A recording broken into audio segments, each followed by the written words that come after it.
Voilà. Alors bonjour tout le monde, bienvenue à ce cette quatrième session du SDG Innovation Bootcamp qui a pour thème aujourd'hui comment promouvoir son événement d'innovation. Alors je suis contente que vous soyez déjà tous, que vous soyez 22, 23 maintenant, 24. Dis donc ça augmente sur le Zoom parce qu'on a eu quelques petits soucis avec la Sparkboard. On a lancé le programme du Festival d'innovation ouverte et on pense qu'il y a eu tellement de trafic sur le site d'un coup que la Sparkboard n'a pas suivi. Donc, c'est chouette que vous ayez reçu mon mail avec le lien Zoom et qu'on puisse être tous ensemble ce soir. Alors, pour ceux qui nous rejoignent pour la première fois, voilà, merci. Ceux qui nous rejoignent pour la première fois, je vais rappeler quelques petites règles pour que la session se passe au mieux pour tout le monde. Donc, si possible, allumez vos caméras. Comme ça, on peut se voir, c'est quand même beaucoup plus sympa.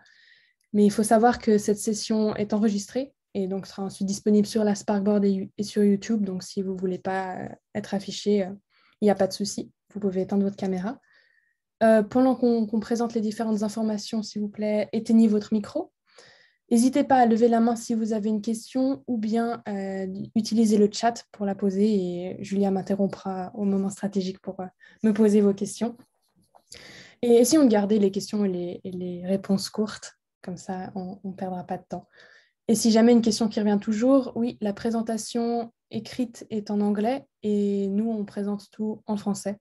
C'est un choix stratégique comme le Festival d'innovation ouverte et Open Geneva sont basés à Genève et qu'on y parle français. Mais on a décidé de faire les slides en anglais pour que nos amis anglophones puissent quand même nous suivre. Hop. Donc, je vous remontre le programme des 5 modules du SDG Innovation Bootcamp. Je reviendrai sur le module de la semaine prochaine à la fin de la présentation. Et je pense que du coup, on peut commencer avec le thème d'aujourd'hui. Donc, comment est-ce qu'on communique sur un événement d'innovation ou un hackathon? Vous verrez que je vais souvent parler de communication précisément pour les hackathons, mais ça peut s'appliquer à tout événement d'innovation. Il faut juste faire quelques petites modifications. Donc, pour introduire le sujet, on va commencer par comment est-ce qu'on peut communiquer avec de l'impact. Parce que l'objectif premier d'une communication, c'est de pouvoir trouver la façon la plus impactante et directe de parler à votre audience pour les informer sur votre événement et surtout pour les faire agir, c'est-à-dire pour les faire monter à bord de votre événement, pour les hackathons, pour certains qui proposent des challenges, et puis ensuite, vous verrez, il y a 2 temps, pour les participants, pour qu'ils s'inscrivent au hackathon. Donc, l'idée, c'est de créer vraiment un plan de communication et une stratégie de communication qui soit la plus impactante possible pour que les gens rejoignent en fait votre mouvement. Donc, il y a un peu, nous, ce qu'on a défini, c'est 6 différentes questions qui peuvent vous aider à construire votre plan de communication et communiquer de manière impactante, comme on l'a dit. La première des questions qu'il faut se poser, c'est quoi? C'est-à-dire, quel est le message que vous voulez transmettre à votre communauté, à votre audience. Dans l'idéal, gardez-le court et simple, histoire que quand les gens voient votre message, ils comprennent tout de suite de quoi on parle, ils comprennent les principaux arguments. Et nous, ce qu'on aime bien faire, c'est de commencer avec une phrase d'accroche, en français, une catchphrase en anglais, une phrase vraiment, la toute première phrase de votre post sur les réseaux sociaux, ou de votre email, ou de votre newsletter.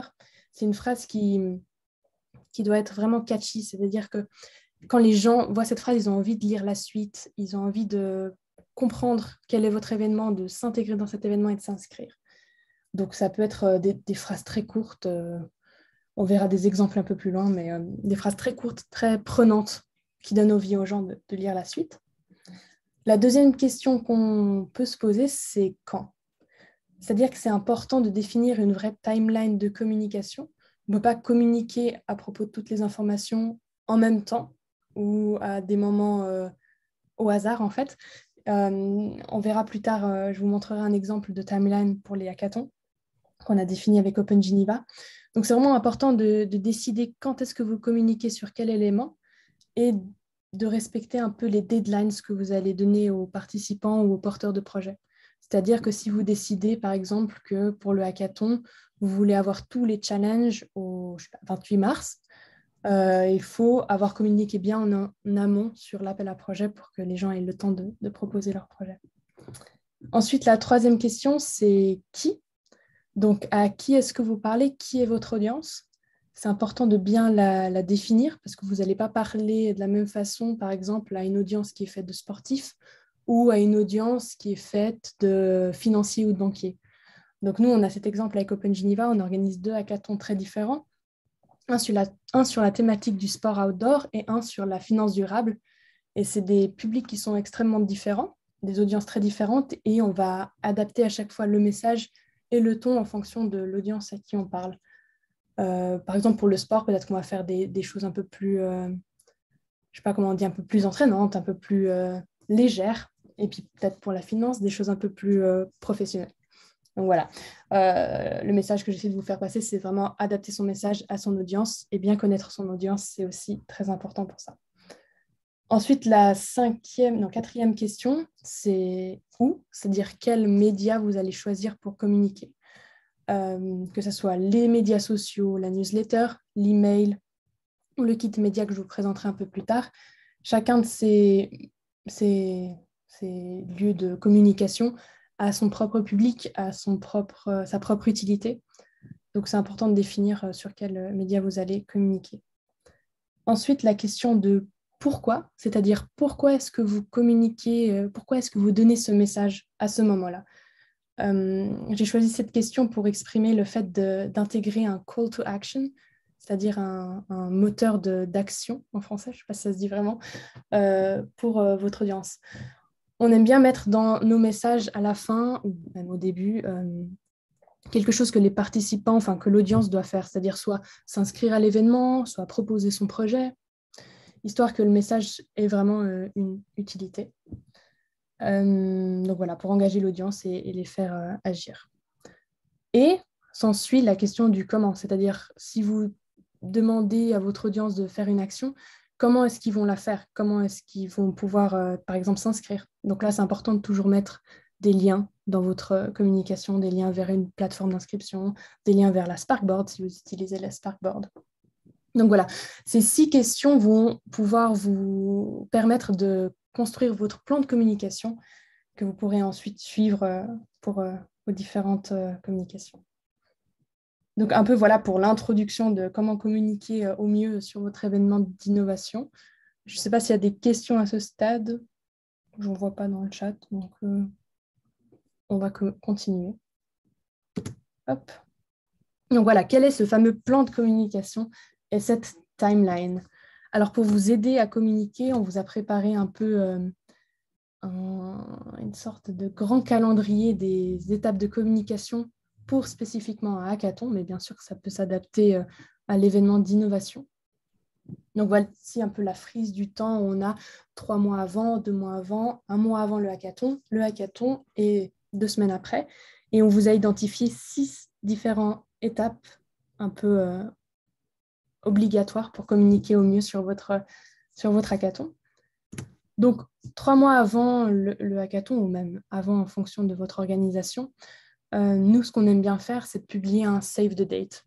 C'est la communication qui va vous permettre d'annoncer l'événement.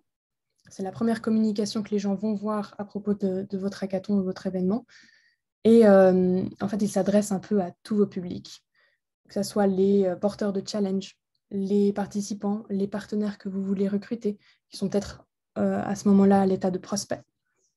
Et nous, c'est une communication qu'on diffuse un peu sur tous nos médias, les médias sociaux, les emails à la communauté ou à une liste de prospects ou de gens qui pourraient être intéressés par votre événement, et aussi dans la newsletter. Je vous montrerai après des exemples. Maintenant, je vous passe un peu en résumé les différentes étapes.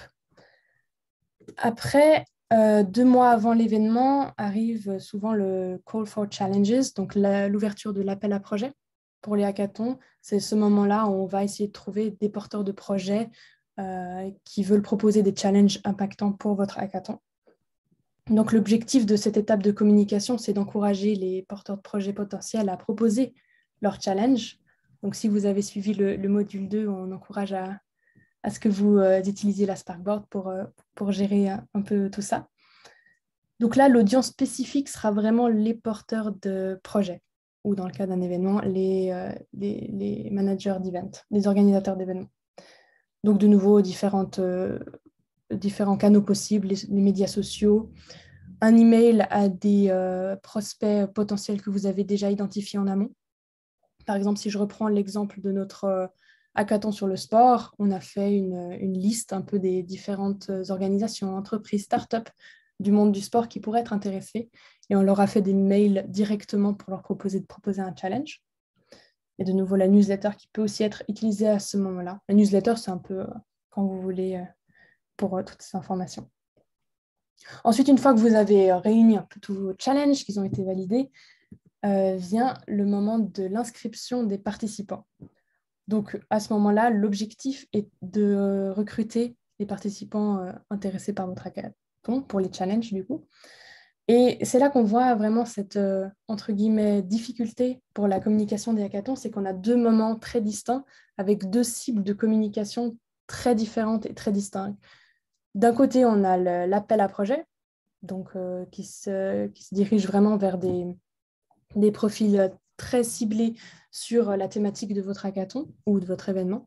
Et ensuite, on a une autre partie, c'est l'inscription des participants, où là, les publics sont très différents. On peut toucher des gens dans le monde, par exemple, pour le hackathon sur le sport, le thème c'est le sport, mais on essaie de toucher des personnes du monde du digital, par exemple aussi.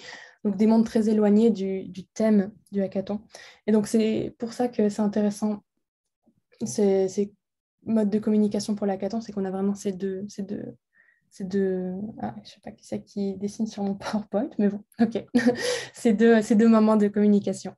Donc, je reprends sur l'inscription des participants, donc de nouveau l'audience, spécifiquement les participants, les canaux, les médias sociaux, c'est toujours un peu classique, et de nouveau des emails à des étudiants passés, à des participants passés si c'est une deuxième édition, une troisième édition de votre hackathon, à des universités si vous souhaitez targeter particulièrement les étudiants, ou de nouveau si vous avez établi une liste de prospects potentiellement intéressés. Sur l'entièreté en fait de la timeline de communication, si je peux l'appeler ainsi, il y a une communication qui est assez importante, c'est la présentation des partenaires. C'est-à-dire que si vous avez des partenaires, des sponsors, des mécènes qui souhaitent apparaître dans vos communications, c'est important de les mettre en avant à différents moments de la communication pour leur donner de la visibilité. Parce que souvent, c'est ce qu'ils recherchent. Donc voilà, oui. Et ensuite, le cinquième étape, c'est le hackathon ou l'événement en particulier. Et là, vraiment, c'est l'occasion pour vous de transmettre l'atmosphère de votre événement, de donner envie aux futurs participants de rejoindre les prochaines éditions, par exemple. Et là, on retrouve en fait toutes les audiences qu'on a vues dans les précédents temps de communication. Donc vraiment là, c'est la communication qui s'adresse à tout le monde. Les organisateurs d'événements ou les porteurs de projets, les participants, les partenaires. N'oubliez pas de les mentionner, c'est souvent très apprécié. Et toute finalement de votre communauté de manière plus large, en dehors des participants du hackathon, les gens qui gravitent autour de votre organisation, qui pourraient être intéressés par votre événement, qui ne se sont pas inscrits cette année-là, mais qui pourraient être intéressés pour le futur. Donc c'est l'occasion vraiment de partager l'atmosphère. Et s'il veut bien passer, voilà. Et nous, ce qu'on aime bien faire 2 semaines après, enfin dans les 2 semaines après l'hackathon, c'est faire un post spécial sur ce qui s'est passé pendant l'événement. Donc revenir un peu sur les moments forts, sur les points clés, pour de nouveau, comme le temps de communication précédent, donner envie et partager les ressentis de l'événement et mettre en valeur les partenaires. Mais bon, je vais revenir un peu plus en détail après là-dessus avec des exemples, comme ça vous comprendrez mieux. Donc voilà un peu la slide qui regroupe tous les temps de communication qu'on a identifiés comme étant importants. Il peut y en avoir d'autres en fonction des événements et des hackathons. Je ne sais pas s'il y a des questions avant que je vous montre un peu des exemples de ce que nous on fait. Bon, très bien, super. Ben, on continue alors. N'hésitez pas à me dire si c'est quelque chose qui n'est pas clair aussi, si je parle trop vite. Hop. Donc voilà quelques exemples. On va commencer par le commencement, le save the date. Donc vraiment l'objectif, c'est d'engager votre communauté et les potentiels prospects et à potentiellement ensuite rejoindre votre événement. Donc là, je vous ai mis deux exemples très différents pour deux événements très différents. Le premier, c'est pour le Festival d'innovation ouverte. Donc nous, on a décidé d'utiliser un visuel sous le format d'une vidéo, mais ça peut être une image, ou ça peut être, comme dans le second exemple, tout à votre droite, un événement sur LinkedIn qu'on a fait spécialement pour le hackathon sur le sport. Donc, comme vous pouvez le voir, on essaie toujours de mettre le titre de l'événement en avant, la date, très important pour que les gens puissent save the date, si je peux dire ainsi. Une très courte description de l'événement pour donner envie aux gens de vous rejoindre. Donc là, ce qu'on a utilisé, c'est Together, let's rethink hackathons to promote collective intelligence in the service of science, technology and society. Donc voilà, très simple, en une phrase, les points principaux de l'événement. Et ensuite, pour le call to action teaser, on a mis en fait les liens. Waouh! Je vais mettre en muet. Voilà. Voilà, c'est pour ça que c'est important d'étendre le micro. Qu'est-ce que je disais? Oui, donc on a mis les liens vers les pages internet qu'on avait déjà disponibles à ce moment-là pour que les gens se renseigner. Et on avait créé justement, comme vous pouvez voir, Join the Adventure directly on our LinkedIn event. On avait créé un événement LinkedIn où les gens pouvaient ensuite s'inscrire pour recevoir les informations. C'est quelque chose qui marchait assez bien pour que les gens se souviennent de la date ensuite. Je sais que LinkedIn, en plus, fait des rappels des événements auxquels vous vous êtes inscrit. Donc, ça, c'est pas mal pour engager les gens, la communauté. Donc, comme je le disais, un autre exemple à votre droite pour un de nos hackathons sur le sport, où on a save the date, les différentes dates, quelques explications sur l'événement. On a tagué aussi les partenaires dans les deux posts. Vous pouvez voir à la fin du post à gauche, on a tous nos partenaires qui sont tagués. Comme ça, eux, ça leur donne la possibilité aussi de republier l'événement, enfin, republier l'information sur leur réseau. Et comme ça, toucher beaucoup plus de personnes. Donc, un peu, voilà pour ce qu'on pouvait dire sur les save the date. Megan, je te coupe. Ouais, bien sûr. Est-ce que c'est possible que tu essayes d'effacer les traits Ah, parce que la personne n'y arrive pas? je vais essayer. Je ne sais pas si tu peux le faire comme... Ah, ça marche, ouais. Voilà, super. L'autre aussi. Il y a un autre? Ah oui. Oui, voilà. Voilà. Ouais, super, merci. Bon. Et juste sur ton point d'avant, peut-être, il me semble que tu n'as pas expliqué pourquoi il y avait un hashtag au début. Ah oui, effectivement, bien vu, les hashtags. Nous, on a décidé de faire, comme on communique sur différents événements durant l'année, donc des événements qui n'ont pas forcément à voir les uns avec les autres, on a voulu déterminer un peu une nomenclature de nos événements sous la forme d'un hashtag qu'on met toujours au début des posts, comme ça les gens savent, enfin notre communauté sait tout de suite de quel événement on veut parler. Donc, pour le festival, on a ce hashtag Open Geneva, donc OG Festival 22, ou de l'autre côté, pour le Digital X Outdoor, DXO souligné 22. Et ce qui est assez puissant avec les hashtags, c'est que souvent sur les réseaux sociaux, enfin LinkedIn et Instagram en tout cas, les gens peuvent s'inscrire, suivre un hashtag et reçoivent ensuite toutes les informations liées à ce hashtag. Donc, si vous faites un hashtag très spécifique, comme on l'a fait là, et que les gens le suivent, ils recevront toutes les informations directement concernant cet événement. Donc voilà ce qu'on pouvait dire sur ce hashtag, mais je reparlerai un peu plus loin pour Instagram, quelques bonnes pratiques concernant ces hashtags. Ok. Je vois qu'il y a peut-être une question dans le chat. Mais c'est une question qui n'a pas vraiment de lien avec la communication. Ok. Mais je propose que j'y répondrai à la fin. Pas de souci. Merci. On continue alors. Donc voilà, le deuxième moment de communication que je vous ai présenté au préalable, c'était l'appel à projet. Donc, comment trouver des challenges impactants pour votre hackathon. Donc ici, vous a mis un petit exemple pour notre hackathon sur la finance durable, qui est en anglais d'ailleurs, où on a fait un post finalement assez court pour appeler les personnes à proposer leur challenge. Donc, on a fait un visuel très simple avec directement le message principal de la communication, Submit your challenge. Comme ça, les gens, la communauté, dès qu'elle voit ce post, ils comprennent tout de suite de quoi on veut parler. Ça peut s'assimiler à la phrase d'accroche assez forte. Donc, de nouveau, on a mis le titre de l'événement, la date, le visuel, une courte description, Et justement, ici, le call to action, c'est vraiment submit your challenge, donc encourager les gens à proposer leur challenge. Et ce qu'il ne faut pas oublier, c'est de mettre la deadline, c'est-à-dire jusqu'à quand la communauté peut proposer son challenge. Et de nouveau, les links, le lien vers la plateforme pour soumettre le challenge. Et de nouveau, on a utilisé plein d'hashtags en lien avec l'événement là-dessous.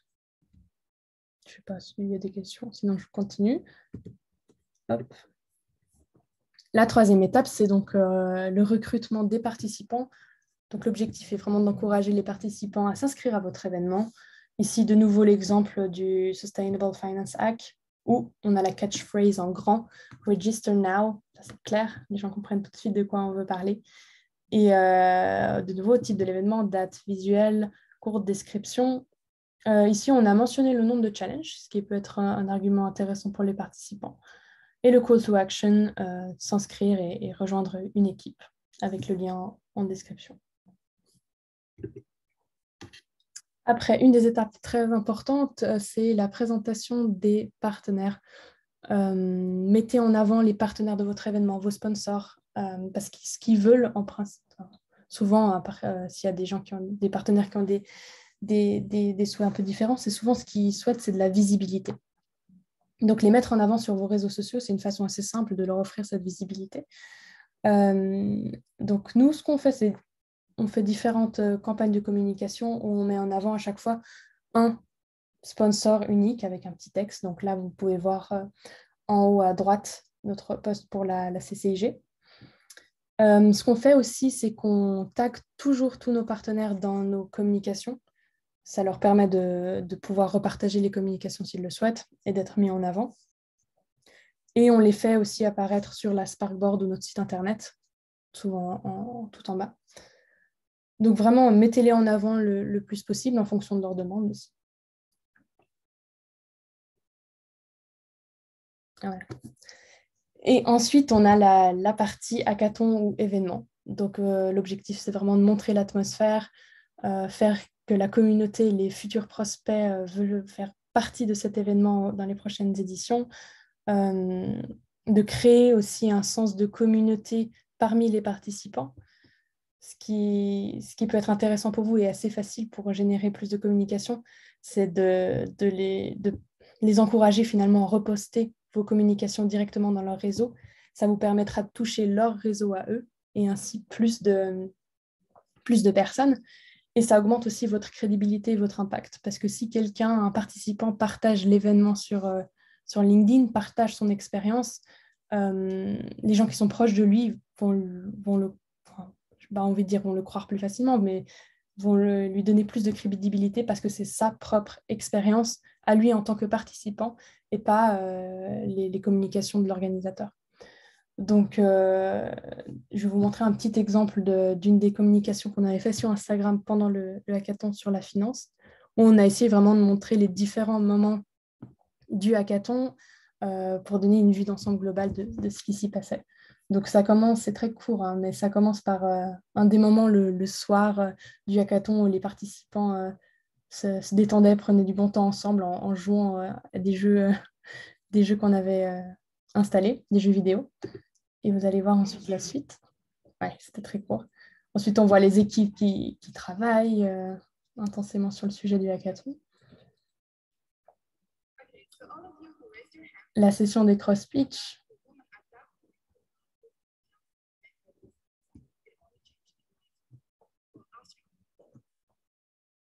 De nouveau, la même session des cross-pitch, mais depuis un autre point de vue. Donc là, on essaie de mettre en avant notre partenaire, le campus biotech qui nous a accueillis. C'est un magnifique bâtiment, donc on a voulu mettre ça en avant. De nouveau, une nouvelle session de travail.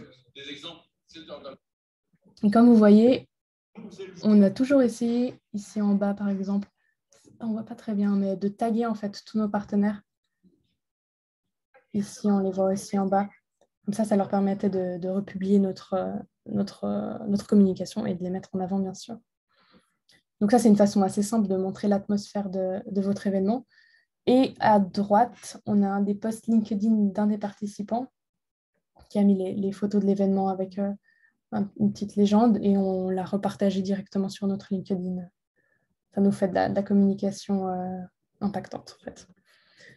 Donc vraiment, ce que j'essaie de dire, c'est que les tools, les outils les plus simples pour transmettre l'atmosphère de votre événement ou de votre hackathon, c'est les Instagram Stories, que je vais vous montrer un peu plus tard, et puis reposter les communications des différents participants en leur demandant, si possible, en amont de vous taguer, comme ça vous pouvez les voir assez facilement. Et une question sur le droit à l'image. Très bonne question. C'est une bonne question. Oui, en fait, nous, on part du principe dans le règlement du hackathon que les participants donnent leurs droits pour qu'on puisse utiliser leur image dans les photos à destination finalement du matériel de communication de l'événement. Et s'ils ne souhaitent pas apparaître sur ces photos ou ces images, ils doivent nous le signaler. Sinon, par défaut, on part du principe qu'on a le droit de l'utiliser. Mais c'est dans le règlement avant même que les personnes s'inscrivent et on repartage cette information toujours au début du hackathon pour que les gens aient vraiment la possibilité de se manifester en cas de refus d'apparaître sur les différents supports de communication. Et dans les communications, on ne tague pas les participants, on tague les partenaires, les institutions, mais jamais directement les participants. Ça ferait trop de monde. Ouais. Voilà. Ça serait pas gérable. Alors, je vois qu'il y a des questions qui continuent. Comment vous gardez le suivi des personnes qui ne souhaitent pas être identifiées? Comment on suit? Alors sachez que il n'y a pratiquement jamais personne qui refuse. Et donc, c'est assez facile de les identifier. Ça nous est déjà arrivé qu'il y ait une personne qui refuse. Et dans ce cas-là, on sait qui c'est et on fait en sorte qu'elles n'apparaissent pas sur les photos. Et puis, de toute façon, en général, ces personnes, quand elles voient une vidéo ou un téléphone arriver, elles se tournent ou elles sortent du champ. Donc, on n'a jamais été confronté à cette vraie problématique. Non. Mais c'est vrai que c'est un point. En tout cas, il faut respecter leur choix s'il a été exprimé. Mmh. Super. Alors, je vais continuer. Voilà. Et finalement, on arrive à la dernière étape de communication, qui est la communication après l'événement ou après le hackathon, pour revenir un peu sur l'ambiance et ce qui s'est passé. Donc, nous, souvent, on aime bien partager des key numbers, donc les nombres...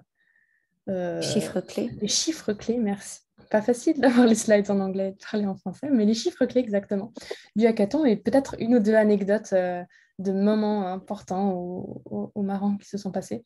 Donc là, vous pouvez voir notre post sur le hackathon de la finance durable où on a essayé de faire une catchphrase, une phrase d'accroche très, très dynamique en directement mentionnant les différents chiffres clés. Donc 24 heures d'intelligence collective, 65 participants, 9 challenges, un thème, la finance durable. Donc grâce juste à ces quelques mots, ces 4 lignes, on comprend tout de suite de quoi il s'agit, qu'est-ce qui s'est passé et ça fait que le post est très impactant. Ensuite, on congratule tous les participants, on les remercie d'avoir été là et on a mis ce qu'on aime bien faire à la fin de nos hackathons, un lien vers les différents pitchs. Donc tous les pitchs sont filmés et disponibles sur la Sparkboard pour être visionnés après. Donc ça permet aux personnes qui n'étaient pas présentes de un peu ressentir qu'est-ce qui s'est passé pendant l'hackathon, l'effervescence et peut-être de s'inscrire pour l'année suivante. Et là, bon, c'était spécifique, on avait la cérémonie de clôture qui se passait dans un second temps, donc on en a fait un peu la promotion. Et de nouveau, on a remercié nos partenaires. Très important de remercier les partenaires pour qu'ils soient contents, quoi. Et voilà, et ce post a très bien fonctionné, il a été repartagé beaucoup de fois parce qu'on l'a fait vraiment dans un laps de temps assez court après le hackathon où les participants, les partenaires, comment on appelle ça, les porteurs de projets étaient un peu encore dans cette effervescence, dans cette ambiance positive et ça a vraiment créé un sens de communauté et ils ont tous en fait repartagé, ce qui était assez puissant. Et puis si vous savez déjà que vous allez faire une prochaine édition, vous connaissez les dates, c'est l'occasion aussi de l'annoncer. Ok, donc voilà, ça c'était un peu le plan de communication type qu'on utilise pour les hackathons, bien sûr de nouveau adaptable en fonction. Ensuite, je ne sais pas s'il y a des questions, sinon n'hésitez pas à ouvrir vos micros et à m'interrompre si jamais. Je vais vous parler d'un des outils qu'on utilise plus précisément, qui est le kit média. Donc, kit média, autant pour la presse que pour les porteurs de challenge et les participants. L'objectif vraiment du kit média, c'est de rendre la communication facile pour vos partenaires et vos relais de communication, et un peu de contrôler en fait ce que les gens vont dire de votre événement en amont du hackathon. Donc, souvent, vous allez avoir des demandes de personnes qui vont venir vers vous et qui disent « Ah, votre événement est génial, on aimerait bien communiquer dessus parce qu'on a peut-être une audience qui vous conviendrait à cet événement. » Justement, à ce moment-là, vous pouvez leur donner le kit média avec toutes les informations qu'ils peuvent utiliser directement sur leurs réseaux sociaux. Donc, pour eux, c'est facile de communiquer. Pour vous, vous savez qu'est-ce qu'ils vont dire. Et comme ça, tout le monde est content. Donc, je vais vous parler un peu de la structure, mais pour ce faire, je vais vous montrer l'exemple du kit média qu'on a fait pour le Festival d'innovation verte. Comme ça, vous allez tout de suite comprendre de quoi on parle.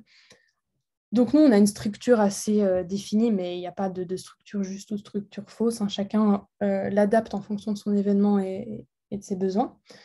Donc, le titre, un peu l'image de l'événement. On commence toujours par un petit encadré qui explique comment finalement utiliser un kit média, parce que pas tout le monde n'est forcément familiarisé avec les kits médias et la structure que vous avez choisie. Donc, nous, on a dit à qui était destiné ce kit média, donc destination des organisateurs, organisatrices d'événements au programme du festival. Comment l'utiliser, 4 étapes très simples. Donc là, c'était spécifique au festival. Et un peu, on a mis de cette manière OpenGeneva pourra facilement partager vos communications à son réseau. Donc, assez simple. Je suis en train de me dire que peut-être que je vais vous montrer la version en anglais, comme on est toujours sur des supports en anglais, comme ça sera plus cohérent. Donc, voilà. Donc, on a fait la même chose dans les deux langues. Une fois qu'on a un peu établi les différentes règles d'utilisation de ce kit média, nous, on présente souvent l'événement de manière assez large. Donc, on donne les dates, différentes informations importantes, pourquoi est-ce que les gens peuvent participer, enfin, qu'est-ce que ça apporte aux participants de l'événement, aux organisateurs d'événements dans le cadre du festival. Donc, ça permet un peu de donner un contexte à votre événement. De cette façon, les personnes qui souhaitent parler de votre événement dans leur communication peuvent aussi s'inspirer de ce qui est écrit là pour compléter les messages que vous leur proposez. Voilà. Donc ça, c'était pour le contexte. Ensuite, on met des ressources de communication. Donc là, on aime bien mettre des liens vers nos sites Internet. Ou bien, dans ce cas-là, on avait créé un événement LinkedIn, on a aussi mis le lien là. Ça permet aux personnes de potentiellement repartager l'événement LinkedIn ou comme ça. On a mis, ça c'est le lien pour inscrire l'événement au programme. Donc, dans le cadre d'un hackathon, vous pourriez mettre ici le lien pour l'appel à projet, pour que les porteurs de projet proposent leur événement. En fait, ça dépend dans quelle phase de communication vous êtes. Si vous êtes dans la phase recrutement des participants, ici, vous allez mettre potentiellement le lien pour l'inscription des participants. C'est assez modifiable en fonction des différentes étapes. Les visuels, donc si vous avez des visuels spécifiques, vous pouvez les mettre en avant ici, mais je vous montrerai après plus en détail comment est-ce qu'on traite les visuels dans les kits médias. Et les hashtags utilisés dans la communication. Donc, j'ai déjà un peu parlé des hashtags au début de la présentation, mais vous pouvez les mettre ici. Comme ça, les personnes qui relaient vos communications qui relaient les communications de votre événement pourront utiliser les mêmes hashtags que vous et ainsi être cohérents. Et puis, vous pouvez retrouver aussi les communications des relais de communication. Ça fait beaucoup de communication dans ma phrase, mais voilà, en cherchant les hashtags directement sur les réseaux. Donc là, on avait mis quelques informations complémentaires. Donc ensuite, c'est là qu'on rentre dans le cœur du kit média. C'est les messages que vous allez proposer à vos relais de communication. Donc nous, on fait quelque chose d'extrêmement structuré. On met d'abord le titre de la communication, la date idéale de communication. Donc, là, on n'avait pas de date précise. On avait comme ça, comme ça. La cible de communication, pas très précis dans ce cas-là. Et ensuite, le message les messages des réseaux sociaux. C'est-à-dire que vous pouvez écrire en fait un message tout fait que les gens vont pouvoir reposter sur leurs réseaux sociaux, juste en utilisant cette partie-là. Donc, c'est vraiment ça, le cœur du kit média, la partie la plus importante et impactante. Donc, voilà, ici, c'était pour le Festival d'innovation ouverte.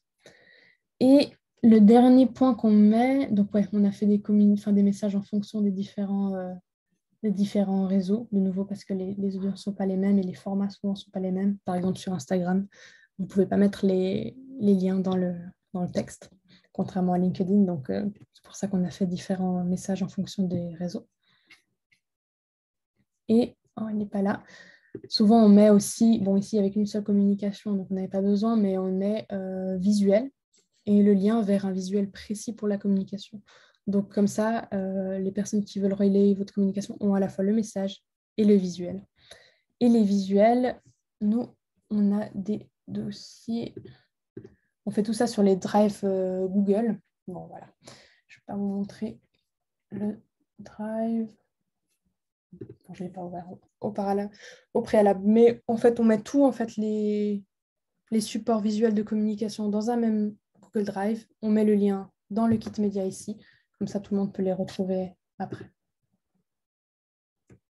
Donc, en fait, l'objectif, on utilise des Google Docs simplement avec les bons droits pour que vous puissiez simplement voir et nous éditer. Donc, comme ça nous permet de pouvoir mettre à jour très facilement et de ne pas avoir à chaque fois un nouveau lien PDF.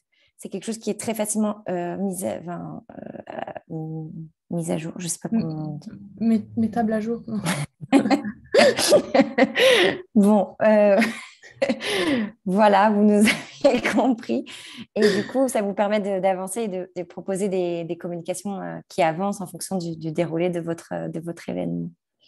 Mais c'est un choix, vous pouvez faire évidemment autrement. Je vois qu'on a nouveau un petit dessin, je vais juste l'enlever. Donc oui, effectivement, comme disait Julia, ce qui est pratique avec Google Drive et Google Docs, c'est qu'on peut updater à n'importe quel moment les communications. Donc voilà, pour le kit média. Et justement, ce que je vous disais au début de cette section, c'est qu'on peut adapter cet outil aux différents types d'audience. Nous, on identifie souvent 3 différentes cibles. Premièrement, la presse, ou bien les relais de communication. Donc, ce que vous pouvez faire aussi dans ce cas-là, c'est faire un communiqué de presse.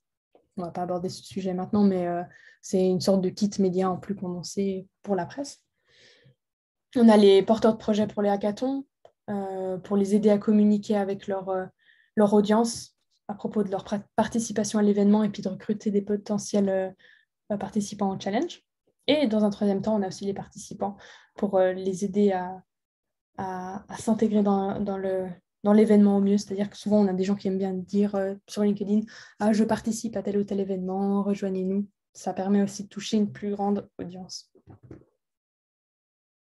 Hop. Ah voilà. On arrive à ma partie préférée, les médias sociaux, les meilleures pratiques. Donc là, je ne suis pas une experte en réseaux sociaux, mais je vais vous montrer quelques petits tips qu'on a un peu découverts en les utilisant. Je vais parler principalement de LinkedIn et Instagram, parce que c'est vrai que nous, c'est ce qu'on utilise le plus. On utilise aussi Facebook et Twitter, mais LinkedIn est assez pratique parce que c'est vraiment un réseau professionnel. Donc, on target tout de suite des professionnels. Et il y a plusieurs fonctionnalités très utiles. Donc, nous, on utilise souvent les posts. On utilise aussi la fonction Events, enfin événements. Donc, vous pouvez créer, comme à l'époque sur Facebook, pour ceux qui le faisaient, des événements directement sur la plateforme avec le nom, la date, et les gens peuvent s'inscrire. Vous pouvez voir ici l'exemple de notre événement Festival d'innovation ouverte Open Geneva, où on avait plus de 385 participants qui se sont inscrits sur l'événement LinkedIn. Ça ne veut pas dire qu'ils se sont inscrits à l'événement parce que nous, on utilise la Sparkboard pour ça, mais en tout cas, ils ont vu la communication. Ils se sont inscrits à l'événement LinkedIn et LinkedIn va leur rappeler en amont que cet événement arrive. Et on ne voit pas là sur l'image, mais en dessous, on a la description de l'événement et toutes les informations détaillées qu'on update régulièrement en fonction de l'avancement des différents temps de communication, comme je vous ai montré avant.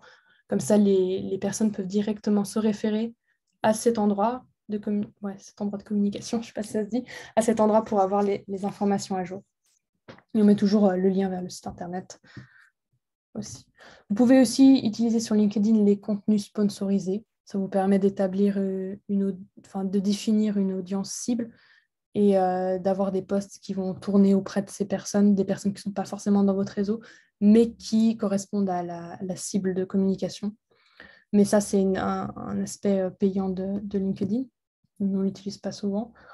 Et les hashtags, comme j'ai dit avant, hashtag très utile parce que les gens peuvent suivre un hashtag et recevoir les informations en lien avec ce hashtag. Par exemple, moi, je suis le hashtag sustainable. Je reçois toutes les publications LinkedIn faites par des gens partout dans le monde qui ont mis le hashtag sustainable. Donc, c'est assez utile quand on est intéressé par un sujet. Quelqu'un qui parle. Voilà. Hop. Voilà donc ce que je pouvais dire un peu sur LinkedIn. Maintenant, Instagram. La cible d'Instagram, ça dépend fortement de votre audience. Ce qui est assez pratique dans les comptes Instagram professionnels, vous pouvez, dans les paramètres, en fait, accéder à la typologie de votre audience. Donc, vous pouvez savoir quelle est la tranche d'âge majoritaire, si c'est plutôt une audience de femmes ou d'hommes, et aussi très utile, quelles sont les heures ou les jours où vos abonnés sont les plus actifs. Donc ça, c'est super utile quand vous voulez définir le moment de communication et que vous savez que, par exemple, vos abonnés sont très actifs le lundi soir, vous allez poster le lundi soir. Dans le cas de cette photo, il n'y a pas vraiment de différence entre les jours, donc ce n'est pas très utile, mais en fonction de votre audience, ça peut l'être. Les fonctionnalités utiles, de nouveau, on a les posts, on a les stories, dont je vais vous parler plus précisément un peu plus tard. Vous pouvez aussi faire des lives avec Instagram, ce qui est assez utile. Donc, c'est une vidéo en direct que vous pouvez filmer directement depuis votre téléphone, ce qui peut être utile, par exemple, dans votre événement pour la cérémonie d'ouverture ou de clôture. Si, par exemple, des personnes suivent l'événement en ligne, ça peut aussi être un moyen de communiquer avec eux. Comme LinkedIn, vous pouvez faire du contenu sponsorisé, donc des publicités qui tournent sur Instagram auprès de l'audience que vous aurez définie. Et comme LinkedIn, de nouveau, les hashtags où les personnes peuvent suivre, s'inscrire au hashtag. D'ailleurs, voilà, en parlant de hashtag, il y a une fonctionnalité qui est assez utile, c'est que vous pouvez voir combien il y a de publications en fonction des différents hashtags. Donc là, j'ai cherché le hashtag innovation et on peut voir qu'il y a 11,1 millions de publications en lien avec innovation. Mais si on met innovation avec un S, on n'a que 540 000 publications. Vous allez me dire, c'est déjà beaucoup, mais c'est quand même beaucoup moins que innovation sans S. Donc, quand vous définissez vos hashtags, ça peut être utile d'aller voir comme ça quels sont les hashtags qui ont le plus de publications. Donc, c'est potentiellement ceux qui sont le plus suivis.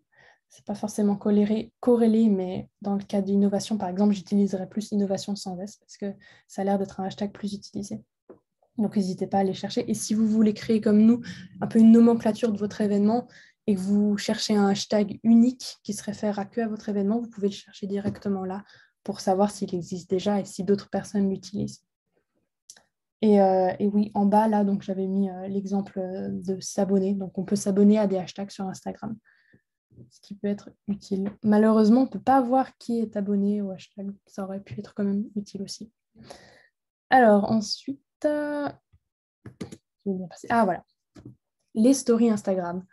Ce qui est pratique avec les stories Instagram, c'est que vous avez vraiment beaucoup de différentes fonctionnalités qui vous permettent à la fois de transmettre des informations de manière facile, mais aussi d'interagir avec votre communauté.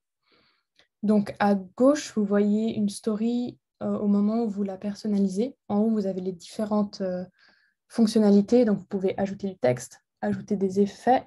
Et dans les 3 petits points, il y a d'autres fonctionnalités comme dessiner et sauvegarder. Quand vous cliquez sur, c'est une sorte de smiley sous forme de carré, vous arrivez sur le menu où vous avez toutes les fonctionnalités très intéressantes.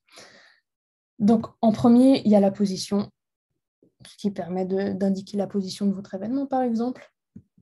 Vous pouvez mentionner des personnes, par exemple vos partenaires. Moi, ce que je recommande, c'est d'utiliser plutôt la fonctionnalité texte. Comme ça, vous pouvez tous les aligner les uns après les autres. Sinon, vous êtes obligé à chaque fois remettre un bouton mentionné. À la suite, c'est moins pratique. C'est une nouvelle fonctionnalité, les ajouts perso, en anglais c'est Add Yours, qui a été mise par Instagram. Donc ça permet en fait de créer, comme vous voyez là, c'est un... Ouais, attends, je ne sais pas comment je vais expliquer ça, mais ça vous permet de créer une sorte de sticker où les gens vont pouvoir ajouter leurs propres photos en fonction du texte que vous indiquez. Donc, il y a quelques mois, il y a eu un de ces stickers justement qui est devenu viral. C'était une association pour la reforestation qui a publié We will plant one tree for every pet pictures. Donc, nous allons planter un arbre pour chaque photo d'animaux que vous partagez. Et les gens, en fait, pouvaient ajouter la photo de leur animal à chaque fois. Et c'est devenu tellement viral qu'ils ont dû arrêter parce qu'ils ne pouvaient pas typiquement planter 4,1 millions d'arbres. Donc, c'est assez pratique pendant votre événement si vous souhaitez avoir des retours ou des feedbacks de vos participants ou d'avoir pouvoir reposter leurs photos, de mettre ça au début. Comme ça, chacun des participants peut ajouter une photo de son expérience de l'événement à cette collection de photos. Et vous, en tant qu'organisateur ou propriétaire du compte, vous voyez toutes les photos, mais les autres personnes ne voient pas.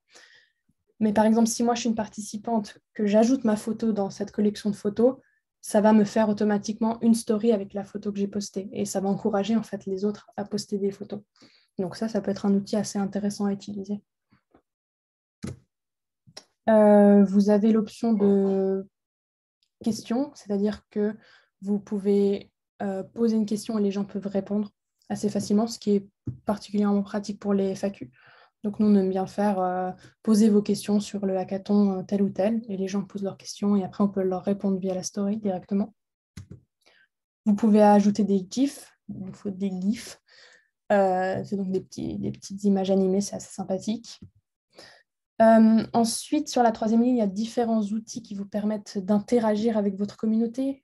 Vous pouvez faire des sondages avec un émoticône. Là, le tout premier, c'est, par exemple, vous mettez comment avez-vous trouvé l'événement avec l'émoticône smiley cœur, et puis les gens vont mettre plus ou moins en fonction de leur ressenti. Vous pouvez faire des sondages et vous pouvez faire également des quiz. Donc, ça peut être des façons intéressantes d'interagir avec la communauté. Comme pour plus haut le mentionner, vous pouvez utiliser un bouton pour les hashtags. De nouveau, je trouve plus facile d'utiliser du texte pour ça. Depuis peu, vous pouvez ajouter des liens dans vos stories, ce qui est pratique parce que dans les posts, on ne peut pas mettre de liens, cliquables en tout cas. Donc, grâce à ce bouton, vous mettez un lien derrière, les gens cliquent, ça les redirige directement vers votre site internet.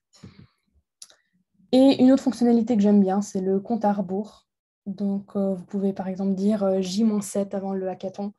Vous mettez le compte à rebours et l'audience en fait peut souscrire à ce compte à rebours et ça leur fait un rappel. Et plus bas, vous pouvez encore ajouter des images dans votre story. Vous prenez une photo et ensuite vous pouvez ajouter plus de photos dedans, ce qui est assez pratique. Donc voilà un peu pour toutes les différentes utilisations de la story que vous pourrez faire. Ça fait beaucoup d'informations, mais le plus simple en fait, c'est d'essayer et puis d'adapter en fonction de votre communication. Ah oui, puis l'histoire des liens, comme je disais, en story, on peut publier un lien, mais pas en post. Donc, il y a deux solutions, en fait, si vous devez partager un site internet, c'est soit d'utiliser la story, soit de publier le lien, en fait, dans la bio de votre profil. Donc, vous allez dans Paramètres et vous pouvez écrire en haut, sous la photo de profil et le nombre d'abonnés, il y a un petit espace où vous pouvez écrire du texte. Et là, vous pouvez mettre des liens. Il y a même un encart spécial lien internet. Et le souci, c'est que vous ne pouvez mettre qu'un lien. Donc, nous, ce qu'on utilise, c'est l'application Linktree qui vous permet de créer, comme vous pouvez voir à droite de l'image. D'ailleurs, je vais directement aller sur le nôtre, en fait. Ça vous permet de créer... Ah, voilà. Donc, vous voyez ici, dans le... Je vais enlever le son. Voilà. Dans la bio, donc ce qui est ce petit encart sous la photo de profil, vous pouvez mettre un lien ici. Donc, nous, on a mis le Linktree. Et Linktree vous permet de compiler, en fait, les différents liens que vous souhaitez mettre. Et ensuite, les personnes peuvent directement cliquer dessus, puis ça va vers les pages du site internet. Vous pouvez faire des sections aussi en fonction de vos événements. Donc, nous, on a beaucoup de liens, donc on a fait quelques sections. Donc, c'est assez pratique si vous avez plusieurs liens à partager ou si vous avez plusieurs événements différents. Voilà. Hop. Écran. Ouais, je ne sais pas s'il y a des questions à ce niveau-là pour Instagram ou n'hésitez pas à prendre la parole. Il y a une question dit, donc, pour mieux présenter un projet d'innovation, c'est conseillé d'utiliser toutes les options, LinkedIn, Instagram. Alors, ça va vraiment dépendre de votre audience. Ça dépend de à qui vous voulez parler. Si vous voulez plutôt parler à des professionnels de n'importe quel domaine ou peut-être pas n'importe quel domaine, mais enfin des professionnels en général, peut-être utiliser plus LinkedIn. C'est très utile pour le monde de la finance, par exemple, parce que beaucoup de gens de la finance sont sur LinkedIn. Si vous, par exemple, voulez parler plus à des jeunes, plus ou moins jeunes, utilisez peut-être plutôt Instagram. Vraiment, ça dépend de votre cible de communication, je dirais. Voilà, c'est la même question en anglais. Ok, donc voilà. Rapidement parler de Facebook et Twitter. Facebook, ce qui est pratique, c'est que comme ça appartient à la même entreprise qu'Instagram, donc Meta maintenant, vous pouvez lier les deux comptes. Comme ça, vous publiez une fois sur l'un des deux et ça fait la jointure, ce qui est assez pratique. Et Twitter, un autre réseau, la contrainte, mais qui est aussi un point positif, c'est que vous pouvez utiliser que 280 caractères. Donc, ce qui vous force à faire des messages très concis, courts et dynamiques, impactants. Très important d'utiliser les hashtags. C'est un réseau qui fonctionne beaucoup avec les hashtags. Et on a remarqué que ça marchait particulièrement bien si vous faites des communiqués de presse.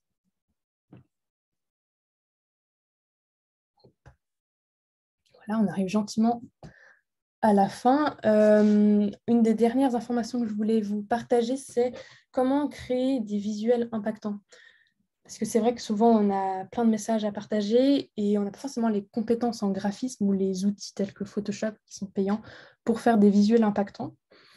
Donc nous, on utilise un outil qui est pas mal, c'est Canva, qui est un outil gratuit. Bon, il y a la version pro si vous voulez avoir plus de fonctionnalités, qui est assez facile à utiliser pour créer en fait des visuels, mais aussi des vidéos.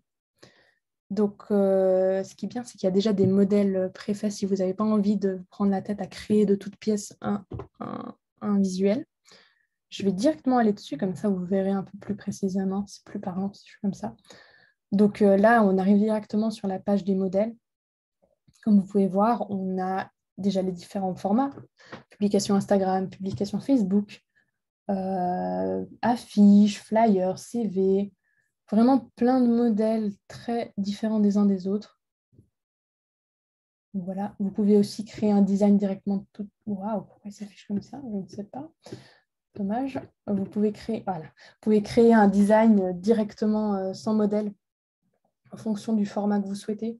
Donc, publication Instagram, ça sera des formats carrés. Story, ça sera le format story vertical. Couverture Facebook, affiche. Là, vraiment, vous pouvez définir le format de votre communication. Par exemple, publication Instagram. Paf, de nouveau, vous avez les modèles là. Ensuite, vous pouvez ajouter des éléments. Il y a plein de différents éléments gratuits que vous pouvez rechercher. Je ne sais pas si, par exemple, on cherche nature. Vous avez différents différents éléments gratuits, même qui bougent, qui sont interactifs. C'est plutôt pas mal. Vous pouvez importer vos propres photos.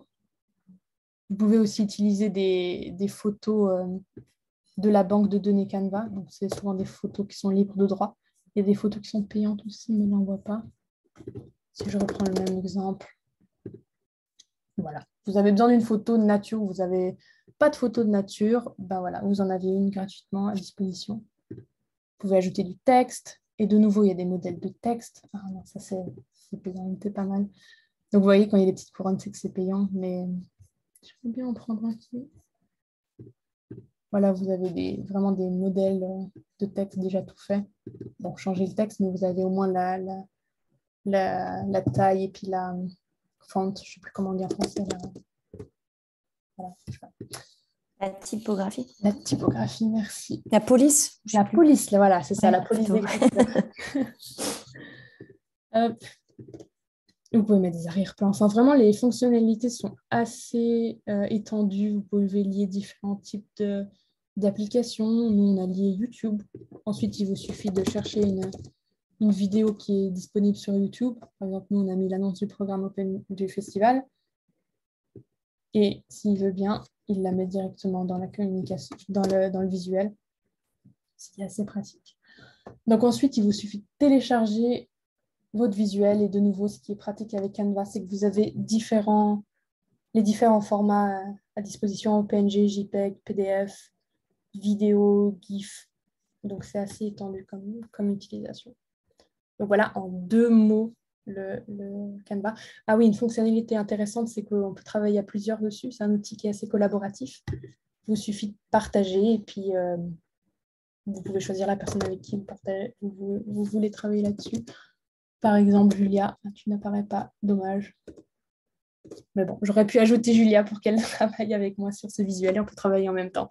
C'est comme Google Doc, comme Google Drive, assez pratique. Vous pouvez aussi juste envoyer le lien. Donc, voilà pour Canva.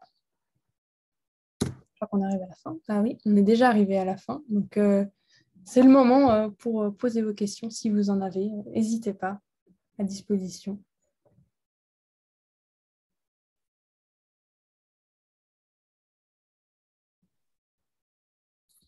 Pour rebondir sur la question de Asa, nous on aime utiliser les différents réseaux sociaux pour justement toucher différentes cibles, différentes communautés, parce qu'on sait qu'il y en a qui seront plus sur LinkedIn ou plus sur Twitter.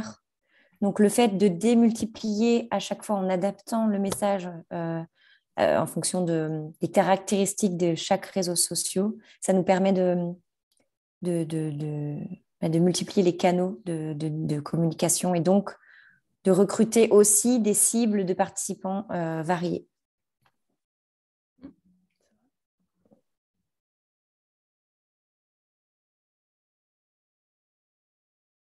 Voilà, soyez libre de poser vos questions. C'était beaucoup d'informations en peu de temps. Bonsoir. Bonsoir. Ici, vous avez Mohamedou Diawara du Mali. Bonjour. Vous allez bien? Ça va et vous? Ravi de vous revoir. Ça va super bien. Oui, ben là, moi, actuellement, je n'ai pas de questions, mais je vais revenir sur le replay. Comme je vous le disais, j'avais des soucis de connexion. Du coup, je n'ai pas pu vous suivre très bien. Dommage. Voilà, donc je vais revenir après avec des questions, après avoir visualisé le replay si possible. N'hésitez pas, on est à disposition en tout cas. Le replay sera disponible sur la Sparkboard dès demain et sur YouTube aussi. On a fait une playlist spéciale SDG Innovation Bootcamp. Ça marchait, pas de souci. Merci d'être présent en tout cas. Bien.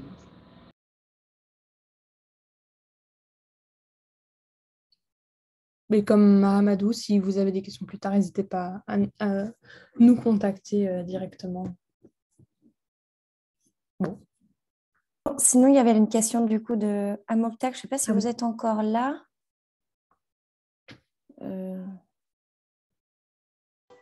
Oui, effectivement, je suis là, je suis à l'écoute. Ok, super. Peut-être que je peux revenir sur votre question qui était, vous aviez une difficulté à finalement mobiliser les participants avant le hackathon pour justement cet aspect de créer des challenges. C'est bien ça?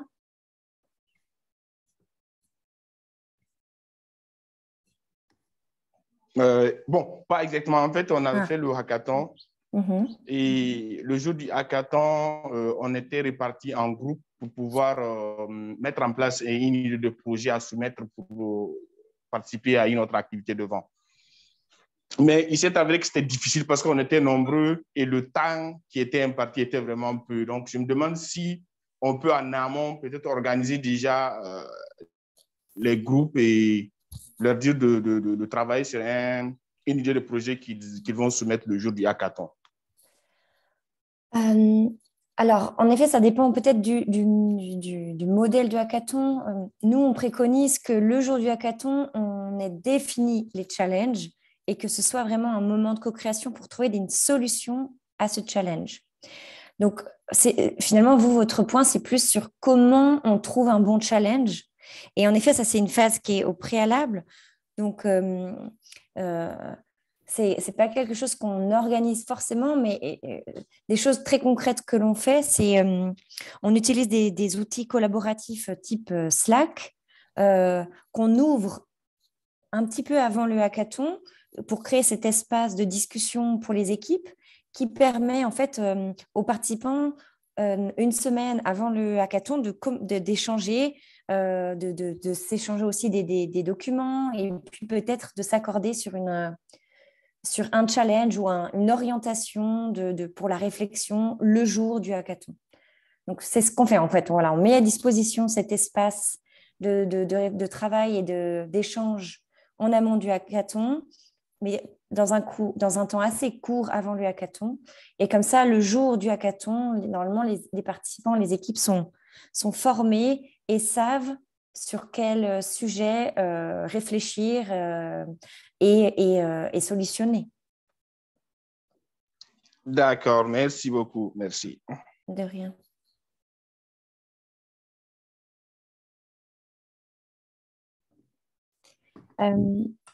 Alors, il y a aussi un point, quelques pays n'utilisent pas. Oui, effectivement, c'est la question. Il y a quelques pays dans lesquels certains réseaux sociaux sont censurés ou inutilisés. Oui. En Chine, effectivement, on a toutes les applications du groupe Meta qui sont interdites, donc Facebook, Instagram, WhatsApp. Donc, mais dans ce cas-là, on peut utiliser les WeChat pour le coup. En Chine, ça marche très bien. Et en effet, il faut savoir s'adapter au contexte et aux applications qui sont disponibles et finalement à la culture des participants qui se joignent. Oui, la communication interculturelle, ça c'est aussi un tout autre sujet.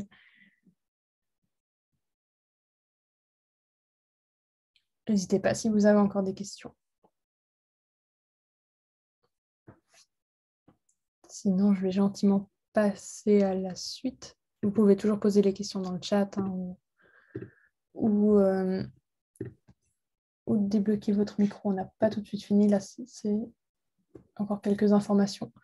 Donc, comme vous l'avez vu, la Sparkboard au début de la session était inaccessible.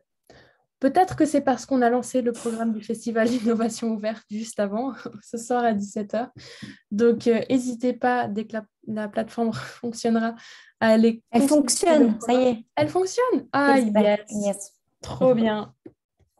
Donc, je ne sais pas, Julia, si tu veux mettre le lien vers le programme oui, bien sûr. Dans le chat. Donc, n'hésitez pas à venir découvrir les plus de 30 événements qui sont au programme de cette 6e édition du Festival d'Innovation Ouverte. C'est des formats variés, des thématiques impactantes et de nos jours, et vraiment des super événements. Donc, et l'occasion de participer à des hackathons, de découvrir l'expérience du hackathon et de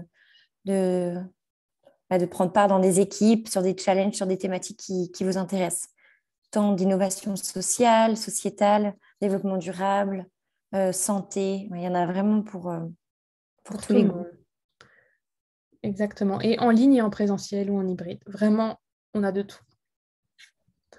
Hop.